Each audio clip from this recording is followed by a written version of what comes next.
नगे च सुरेन्द्रे च कौशिके पाद संस्पृशि निर्विशेष मनस्काय श्री वीरस्वामिने नमः। आर्हत वाङ्मय में कहा गया है,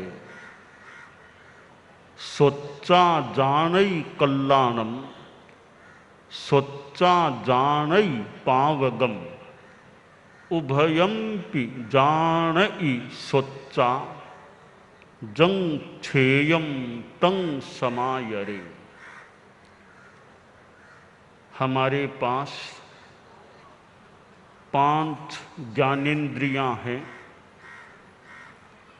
उनमें एक है श्रोत्रेंद्रिय, जिसके द्वारा हम सुनते हैं। श्रोत्रेंद्रिय के द्वारा अनेक जानकारियां आदमी को, प्राणी को प्राप्त होती हैं। साधुओं का, गुरुओं का, चारित्रात्माओं का प्रवचन होता है और तीर्थंकरों की देशना होती है और वह करुणा तिथि बनती है। श्रोता उसको सुनते हैं और सुनने से कितना ज्ञान प्राप्त हो सकता है। आदमी के जीवन की दिशा और दशा परिवर्तित हो सकती है, इसलिए सुनना भी अच्छा है। सवणे नाणे बिन्नाणे, साधु संतों की पर्युपासना करने से, श्रवण माहणों की पर्युपासना करने से 10 लाभ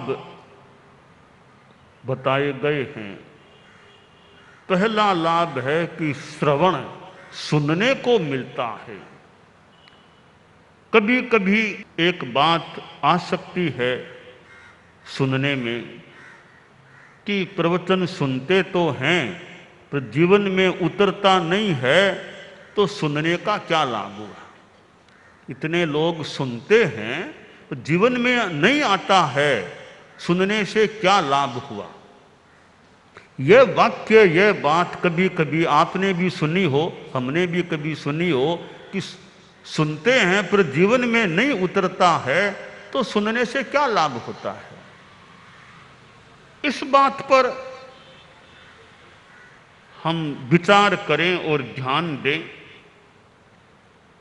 कि लाभ का अपना अपना भाग हो सकता है। इतना लाभ, इतना लाभ, कितना लाभ। कोई आदमी सुनता है 1 घंटा, किसी साधु का प्रवचन कोई आदमी सुनता है, साधु त्यागी है, संयमी है और ज्ञान की, अध्यात्म की बात बताने वाला है। जैसे आप लोग हैं, अभी यहाँ बैठे हैं और बहुत से लोगों के सामायिक भी संभवतः है, अभी है, और हम लोग चारित्रात्मा व्याख्यान प्रवचन कर रहे हैं, करते हैं। पहले हमारे मुनि जी बोले होंगे, बोले ही थे, और अब मैं बोल रहा हूं। तो ये हमारा बोलना जो होता है, तो आप हमारे श्रोता हैं, मान लो आप सुनते हैं। अब देखिए 1 घंटा अनुमान कल्पना कर लें, अगर आप सुनते हैं तो 24 घंटों में से आपका 1 घंटा तो सफल हो गया। जीवन में कितना आएगा वो बाद की बात है। 1 घंटा तो आपने सुना है, आपका मन अच्छी तरह इसमें लगा हुआ है, तो 1 घंटा कितना आपका शुद्ध भावों में, शुभ भावों में बीत रहा होगा या बीतेगा। तो यह भी अपने आप में लाभ ही है कि 24 घंटों में 1 घंटा शुद्ध भावों में बीत जाए, यह भी एक लाभ ही होता है। पहला लाभ हुआ कि देखिए आप 1 घंटा सुना तो 1 घंटा कितना आपका शुभता में बीता है या बीतेगा, यह पहला लाभ।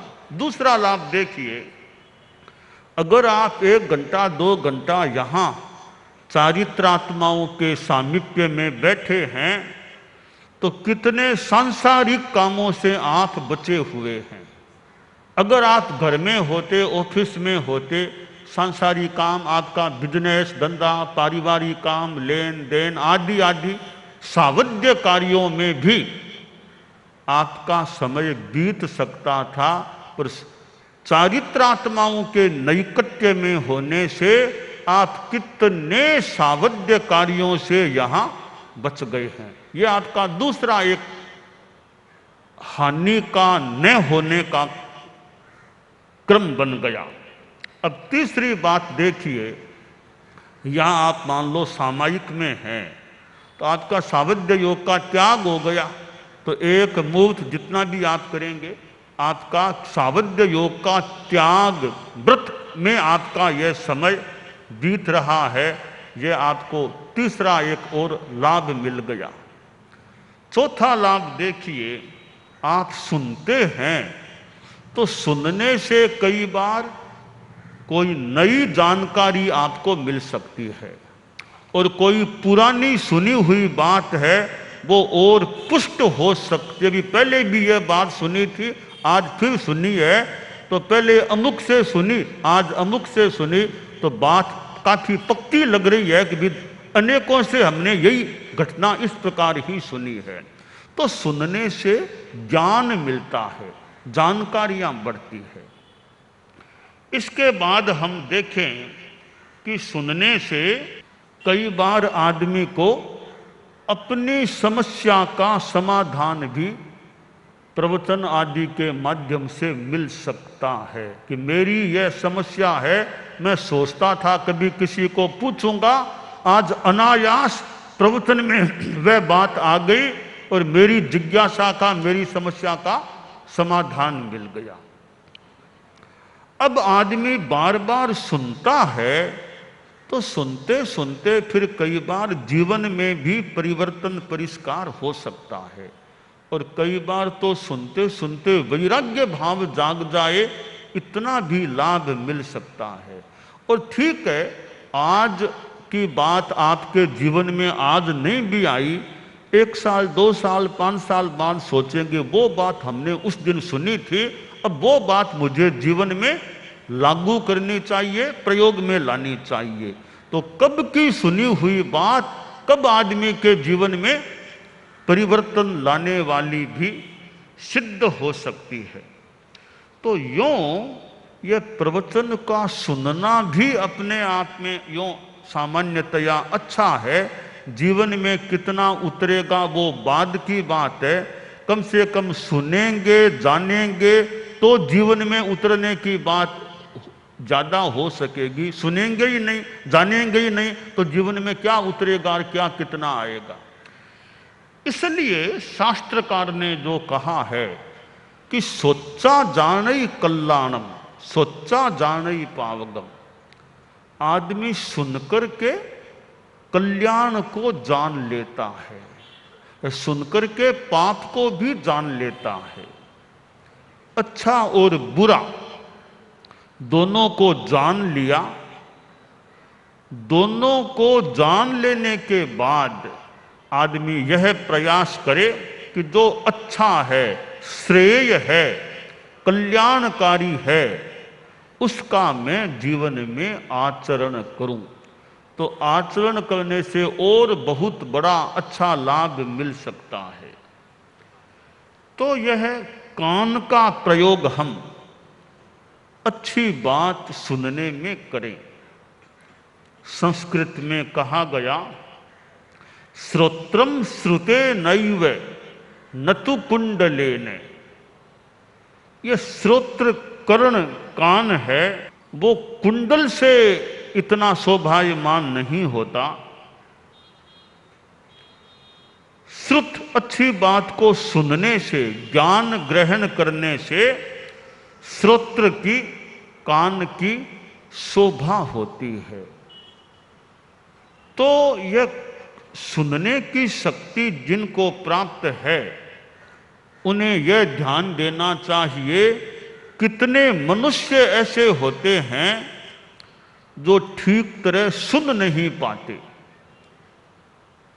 बहरे होते हैं या श्रवण शक्ति बहुत कमजोर हो गई है।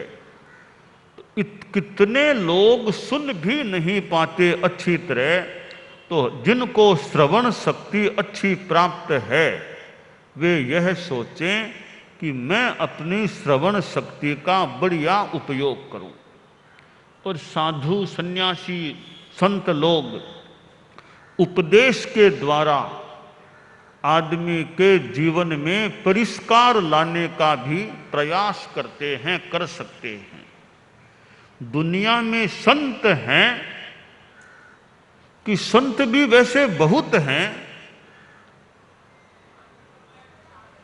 कि कम से कम 2000 करोड़ साधु हमेशा दुनिया में, 2000 करोड़ से भी ज्यादा साधु यानी चारित्रात्मा हमेशा दुनिया में रहते हैं। भारत की आबादी से कितने ज्यादा साधु पूरी सृष्टि में आश्रय होते हैं। तो साधु इतने दुनिया में हैं, ये मानो दुनिया का भाग्य है कि साधु संत जहाँ रहते हैं, साधु संत विचरते हैं, वो एरिया अपने आप में कितनी बढ़िया है, जहाँ साधु चारित्रात्माओं का विचरण हो, प्रवास हो। और कितनों को चारित्रात्माओं के सानिध्य से लाभ प्राप्त हो सकता है। इतने व्यक्ति दीक्षित होते हैं, उनको भी कईयों को चारित्रात्माओं से प्रेरणा मिलती होगी, तब वे दीक्षा के लिए, साधु बनने के लिए तैयार हो जाते हैं। दीक्षा के लिए तैयार होने में चारित्रात्माओं का भी संभवतः बड़ा योगदान होता है। और भी कोई निमित्त वैराग्य प्राप्ति में बन सकते हैं। हमारे धर्म संघ में भी छोटी उम्र के बालक भी कितने दीक्षित हुए हैं। परम पूज्य आचार्य श्री तुलसी जीवन के 12वें वर्ष में ही संत बन गए थे। परम पूज्य आचार्य श्री महाप्रज्ञ जी जीवन के 11वें वर्ष में ही संत बन गए थे। और भी कितने कितने चारित्रात्मा बालावस्था में साधु बने हैं। तो कोई गुरुओं का सानिध्य मिला, चारित्रात्माओं का और का सानिध्य मिला, या और कोई निमित्त मिला कि भीतर एक वैराग्य की भावना जाग जाती है और आदमी साधु बन जाता है। मृगसर कृष्णा तृतीया गुरुदेव तुलसी की मासिकी पुण्यतिथि भी है। और गुरुदेव तुलसी एक संत पुरुष जो बालावस्था में हमारे धर्म संघ में परम पूज्य कालूगणी के द्वारा दीक्षित हुए थे, संत बने थे। और करीब 11 वर्षों का सानिध्य कालूगणी का गुरुदेव तुलसी को प्राप्त हुआ। और करीब 22 वर्ष की उम्र में तो वे हमारे धर्म संघ के अनुशास्ता बन गए थे, आचार्य बन गए थे।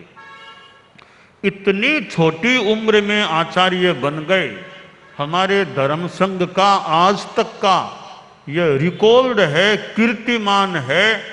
एक आचार्य तुलसी ही थे जो इतनी छोटी उम्र में, करीब 22 वर्ष की उम्र में हमारे धर्म संघ के आचार्य बन गए।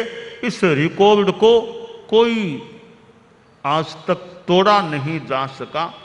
और छोटी उम्र में संत भी बने और छोटी उम्र में यानी 22 वर्ष करीब अवस्था में आचार्य बन गए। और लंबा आचार्य काल और गणाधिपति काल दोनों को मिला लें तो लगभग उनका वो एक प्रलंब 61 करीब करीब वर्षों का उनका आचार्य हाइफन गणाधिपति काल रहा।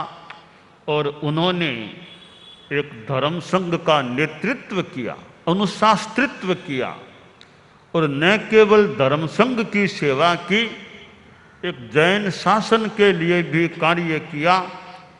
यह आगम संपादन जैसा कार्य और भी जैन एकता की दृष्टि से कार्य भगवान महावीर की 25वीं निर्वाण शताब्दी के समय दिल्ली में सन 1974 में भी आचार्य श्री ने चतुर्मास दिल्ली में ही किया था। और भगवान महावीर की 25वीं निर्वाण शताब्दी में भी वे दिल्ली में रहे थे और अणुव्रत जैसा कार्यक्रम उन्होंने चलाया। परीक्षा, ध्यान, जीवन विज्ञान, कितने उपक्रम चलाए और कितनी यात्राएं उन्होंने की। आचार्य श्री तुलसी ही थे आचार्यों में जो सबसे पहले मुंबई पधारे थे। उनसे पहले कोई भी आचार्य श्री, उनसे पहले कालुगणी प्रवर्तक कोई भी आचार्य श्री, मैं भूल न करूं तो मुंबई में कोई नहीं पधारे थे। वे सबसे पहले मुंबई भी पधारे, दक्षिण भारत की भी यात्रा की, उधर कोलकाता भी पधारे। वो हमारे धर्म संघ के पहले आचार्य थे जिन्होंने इतनी कोलकाता, दक्षिण भारत, इधर मुंबई इतनी यात्राएं की। और भी कितने प्रांतों में पधारे थे वे। इन्होंने एक ये यायावर, इतने महान बड़े यायावर रहे, कितनी जगह वो पधारे थे, कितनों को उन्होंने दीक्षित किया, कितनों को शिक्षित किया, कितनों को विकसित करने का मानो उन्होंने प्रयास किया और कितनों को ज्ञान दिया। वे एक उपाध्याय की भूमिका कह दें, प्राध्यापक की, अध्यापक की भूमिका भी अदा करते।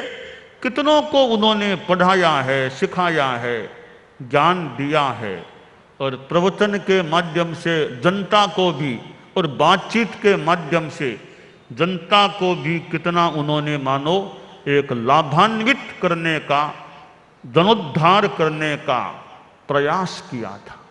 और गुरुदेव तुलसी के जीवन में कितने संघर्ष आए थे। आज उनकी यह मासिकी पुण्यतिथि का जो प्रसंग है तो हम याद करें कितने संघर्ष उनके जीवन में आए, कितना विरोध उनका हुआ। और 13 पंथ धर्म संघ के अंदर से भी कुछ संघर्ष उठे तो बाहर से भी संघर्ष आए, विरोध हुए।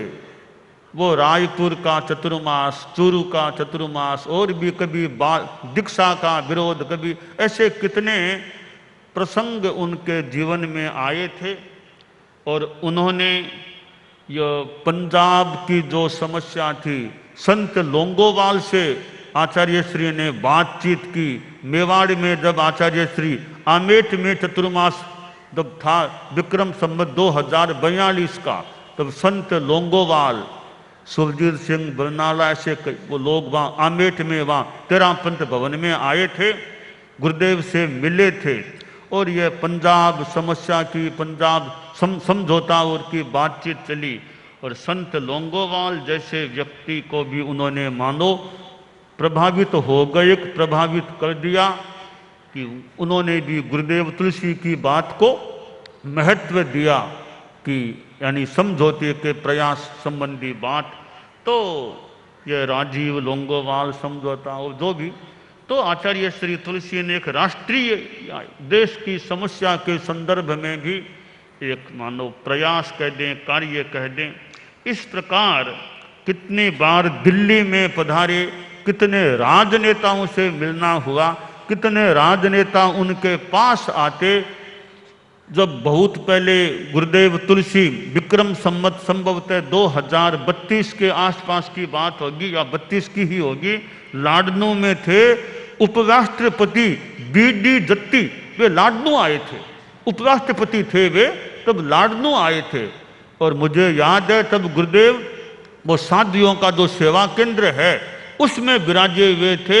तो दत्ती जी ऊपर वहाँ पेड़ियाँ ऊपर वहाँ गुरुदेव के पास आए थे, गुरुदेव के यहाँ सामने यहाँ बैठे थे। यह मुझे स्मृति हो रही है। शंकर दयाल जी शर्मा वो भी लाडनू आए थे। वो जब उपराष्ट्रपति थे तो मुनि दिनेश जी को भी याद होगा, वो थोड़ी बाद की बात है। जैन विश्व भारती में उपराष्ट्रपति काल में शंकर दयाल जी शर्मा भी आए थे। हाँ, संथारो उसी। और मोरारजी भाई देसाई भी जैन विश्व भारती लाडनू में आए थे। कितने राजनेता गुरुदेव के, राजीव गांधी अणुव्रत भवन में दिल्ली में गुरुदेव से मिलने यूँ आए थे। प्रधानमंत्री थे तब वो आए थे। क्यों कितने कितने व्यक्ति आचार्य श्री तुलसी के संपर्क में आए। कितनी बार दिल्ली में वे पधारे, दिल्ली में चतुर्मास किए। कितना संपर्क उनका राजनेताओं से भी रहा था। और राजनीति में भी मानो वे राजनेता भी साधुओं के संपर्क में आए, उनको कुछ सुझाव, कुछ एडवाइस, कुछ गाइडेंस मिले तो राजनीति में और ज़्यादा शुद्धता की बात भी हो सकती है। तो यह मासिकी पुण्यतिथि गुरुदेव तुलसी का, उसका प्रसंग। तो गुरुदेव तुलसी ने अपने जीवन में जो जनोद्धार का कार्य किया है और अध्यात्म का, धर्म का, नैतिकता का, इधर अपने आगमों के ये संपादन का जो कार्य जो चला है, आगमों का टेक्स्ट, मूल पाठ का संपादन, अनुवाद, टिप्पण और कितने कितने काम। और महाप्रज्ञ जी प्रवर जैसे उनको सहयोगी मिले, उनको उत्तराधिकारी मिले।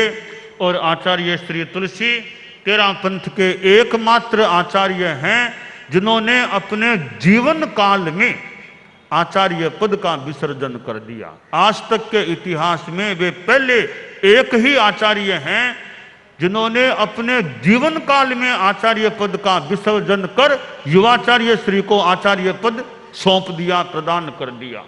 तो ये गुरुदेव तुलसी के जीवन की अनेक बातें हैं और हमें गुरुदेव तुलसी के चरणोपपात में रहने का मौका मिला और उनसे कुछ मानो समझने का, सीखने का, जानने का मौका मिला। और कितने कितने कार्यकर्ता जो श्रावक लोग हैं, कार्यकर्ता हैं, कितनों को गुरुदेव तुलसी से प्रेरणा, प्रोत्साहन, दिशा निर्देश, तुमको यह काम, तुम यह काम करो, कितनों को जो भी किस किस रूप में प्रेरणा और कृपा भाव प्राप्त हुआ।